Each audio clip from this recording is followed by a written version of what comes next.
Good morning, student. In this video, we will discuss on the topic of internal resistance of a cell. Internal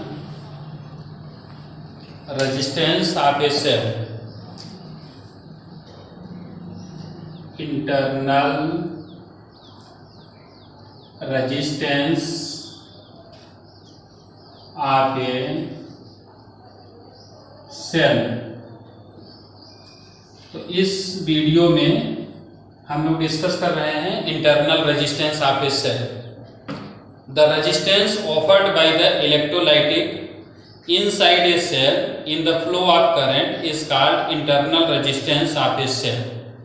जब किसी भी electrolytic cell के अंदर current flow होता है और उसमें जो अपोजिशन फैक्टर्स होता है उसी को हम इंटरनल रेजिस्टेंस कहते हैं.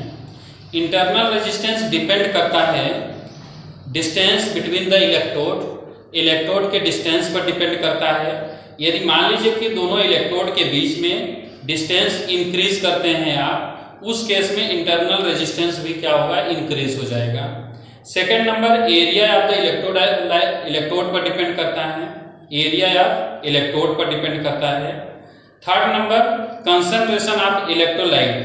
यदि मान लीजिए किसी भी इलेक्ट्रोलाइटिक सॉल्यूशन का कंसंट्रेशन आप इंक्रीज करते हो, उस केस में रेजिस्टेंस भी क्या होगा, इंक्रीज हो जाएगा. टेम्परेचर पर भी डिपेंड करता है कि on increasing the temperature of electrolyte then the internal resistance of a cell decreases. अगर आप रेजिस्टेंस उसमें देखते हैं कि टेम्परेचर को इंक्रीज कर देते हैं, उस कंडीशन में विस्कोसिटी डिक्रीज होगा और इंटरनल रेजिस्टेंस भी क्या हो जाएगा, डिक्रीज हो जाएगा. अब इंटरनल रेजिस्टेंस का जो डेरिवेशन होता है उसमें आप देखिए, मान लीजिए कि एक सेल है,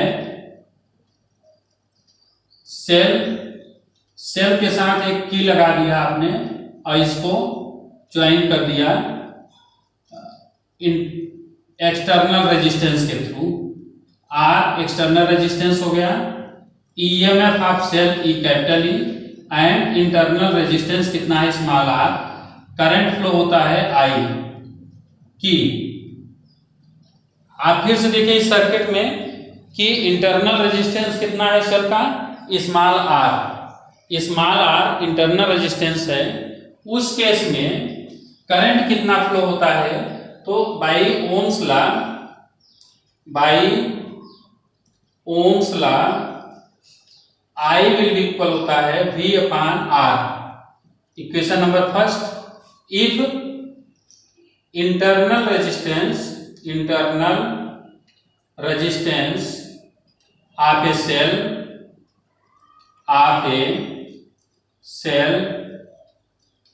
is small r and external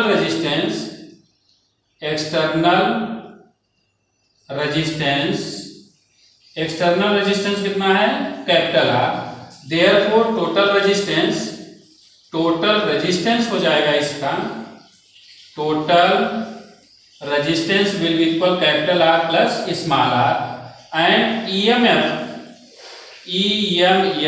will be equal कितना होगा, ईएमएफ इसका है कैपिटल ई. इस केस में आई विल बी इक्वल होता है टोटल ईएमएफ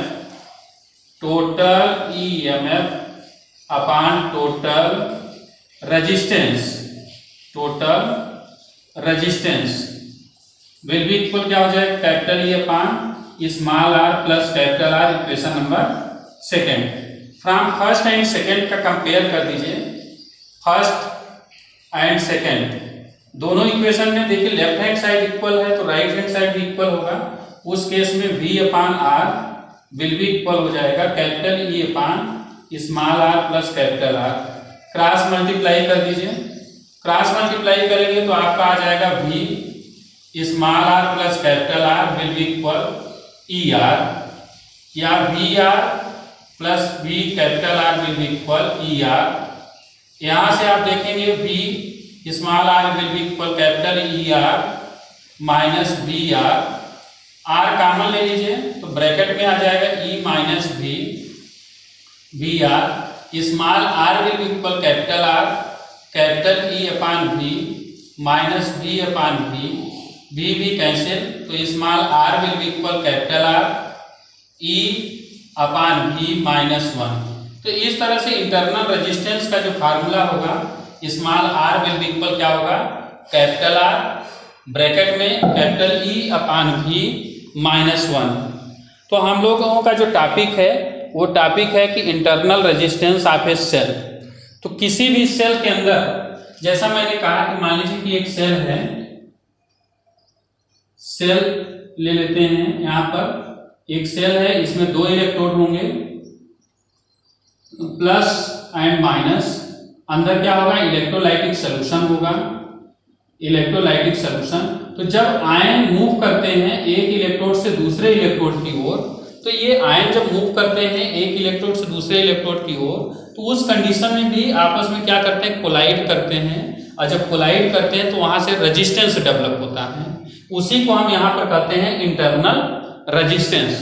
तो एक बार फिर से इंटरनल रेजिस्टेंस की जब डेफिनेशन आप नोट करेंगे, तो the resistance offered by the electrolyte, किसके through, electrolyte inside a cell, cell के अंदर, in the flow of current is called internal resistance. Internal resistance को जब हम डेरिवेशन में देखते हैं, तो आपने क्या किया, एक सर्किट बनाया, सर्किट में सेल लगाया, सेल के अंदर इंटरनल रेजिस्टेंस है जिसे हम स्मॉल r से रिप्रेजेंट करते हैं, की लगाया, और एक्सटर्नल रेजिस्टेंस कितना है, capital R। Ohm's law apply किया, करंट कितना फ्लो होता है, तो I will be equal V upon R, equation number first. Then internal resistance cell का कितना है, स्मॉल r, और एक्सटर्नल रेजिस्टेंस कितना है, कैपिटल R। तो टोटल रेजिस्टेंस कितना हो जाएगा इस सेल का, capital R plus small r, and total EMF equal कितना होगा, capital E। Then I will be equal total EMF upon total resistance. इस तरह से आपने कैलकुलेट किया, तो small r will be equal capital R bracket में E अपॉन V माइनस 1। इस तरह से इंटरनल रेजिस्टेंस हो गया। नेक्स्ट वीडियो में पोटेंशियोमीटर से इंटरनल रेजिस्टेंस को डिटरमाइन करेंगे। Thank you.